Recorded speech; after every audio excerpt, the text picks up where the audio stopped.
Dragi gledalci, veliki pozdrav i dobrodošli u 21. epizodu podcasta Kroz vreme i kroz teme. S obzirom da je ovo posebna i verovatno najkraća epizoda našeg podcasta, rekao bih da je i na neki način tim dankarska, a iz razloga što je 21. po redu. Znate da je cilj našeg podcasta da uz pomoć relevantnih i zanimljivih sagovornika na autentičan i interesantan način otkrijemo mnogo toga. U razmišljanjima o tome kakav podcast želim da kreiram i da približim svima vama i na neki način da zadovoljim neke svoje želje, prepoznao sam podcast Udvajanje sa Milošem i Edinom kao model da u podcastu ne mora da se govori samo o jednoj temi, već da tu mogu da budu i mnoge druge teme i čini mi se da nisam mnogo pogrešio. Naravno, uvijek zavisi od drugih okolnosti. Ova emisija je posvećena košarci, ali zbog gubitka. Svi mi koji pratimo košarku to činimo zbog ljubavi prema sportu, nekom igraču, nekoj ekipi, ali načina na koji nam neko košarku interpretira. Edin Avdić je bio rado viđen gost u našim domovima i gost i domaćin kada je košarka u pitanju.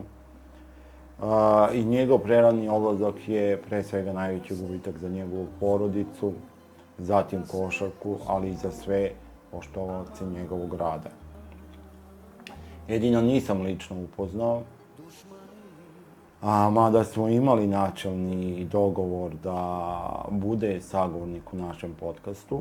Čekali smo da se završe košarkaške sezone i sa njim sam se čuo pre 3 meseca, ali nažalost ta epizoda neće biti snimljena i verujem da smo na gubitku svi, jer sudbina, život ili Bog su imali drugačije planove. Moram da kažem da onog trenutka kada sam se javio Edinu, da me je pozvao u roku od 2 minuta. Poslao sam čovjeku poruku i on me je pozvao najnormalnije, zapravo kulturnije odgovorio na poruku pozivom. I to mi je pokazatelj koliko, ma kako nama izgledalo, da je Edin u kontaktu sa vrhunskim košarkašima, stručnjacima, a da je zapravo neko ko nije bio umišljena ličnost i neko ko je bio krajnje prizeman, otvoren i direktan. Za razgovor sa njim sam imao pregršt pitanja i tema. Od ljubavi prema košarci, preko praćenja košarke, u periodu rata, do menjanja ljudi, gradova. Kada kažem menjanju, mislim na same promjene kod ljudi iz različitih epoha, odnosno karijernih perioda, a i gradova, jer činjenica je da Edin jeste živeo i na relaciji Sarajevo-Beograd i da svakako nisu to isti gradovi bili početkom 2000-ih, 90-ih, svakako i sada u sadašnjem periodu, ali tu su i neke druge destinacije koje je Edin obilazio u različitim periodima zbog bavljenja poslom i verujem da smo tu mogli dosta toga da saznamo. Ostaje mi da sve te teme i događaje nekako pokrijem kroz to što ću, nadam se, uspjeti da obezbedim više sagovornika koji će podeliti barem po neki doživljaj i anegdotu sa Edinom, a s obzirom da je bio neko koji je ličnost koja ima široka shvatanja, interesovanja, znači nije bio usmeren isključivo na košarku. Nekako stekao sam utisak da je on jednostavno bio srođen sa košarkom i da to nije bilo njegovo interesovanje, već da je to bio deo njegove biti. Svakako, iza toga postoji mnogo ljubavi, mnogo pročitanih sadržaja, mnogo ispraćenih utakmica i sve to lepo upakovano u jednu formu. Edin je trenirao košarku, a opet je zbog svoje skromnosti govorio da nije bio dovoljno talentovan.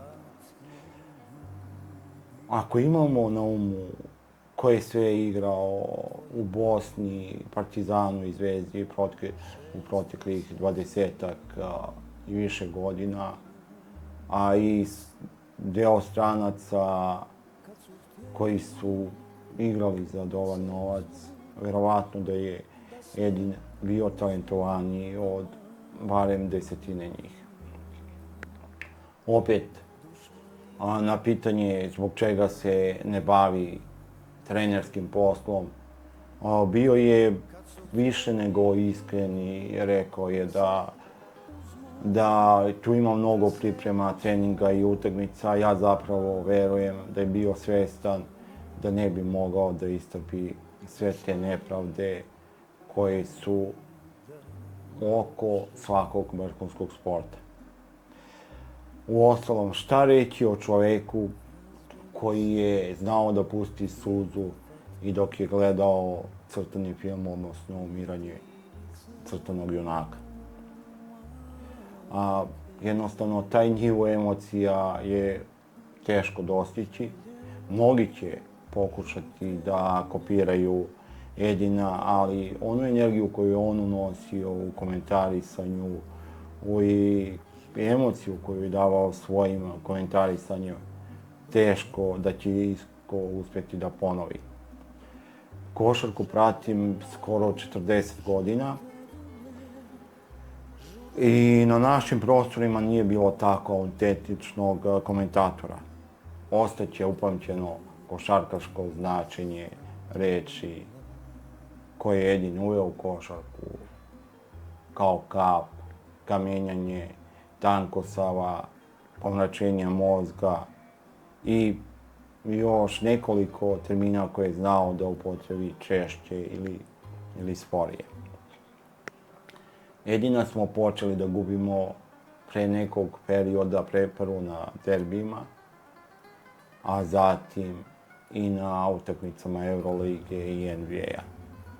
Sada smo zauvek ostali bez njega, kao publika pre svega, jer nije isto kada uz ono što gledamo dobijemo i dodatno značenje i na taj način bojimo utisak i uživanje. Verujem da bi ovaj i bilo koji naredni finalni okršaj u NBA-u bio ispraćen sa dosta zanimljivih komentara i priloga sa lica mesta, ali jednostavno Edin je na početku ovog play-offa, odnosno finala play-offa, preminuo. Nekako postali smo gubitničko društvo jer smo olako prihvatili da gubimo najbolje u različitim oblastima, a sportsko komentarisanje je jedna od značajnih oblasti za društvo i kulturu na ovim prostorima, bez obzira na formalne granice. Bio sam na komemoraciji i slušao kako ljudske gromade na momente ne da plaču, nego čak i ridaju. Glavni utisak je da je Edin jedini razlog zbog toga i ako takve veličine su u takvom stanju, onda imao zašto i da se rodi. Ostaje da tamo negde, gore ili gde god, prenosi utakmice Dražena Petrovića, Kobija Bryanta i komentariše vođenje ekipe Dijana Milojevića. Slava mu, a svima nama opomena da je život ne baš pravedan i često nepredvidiv.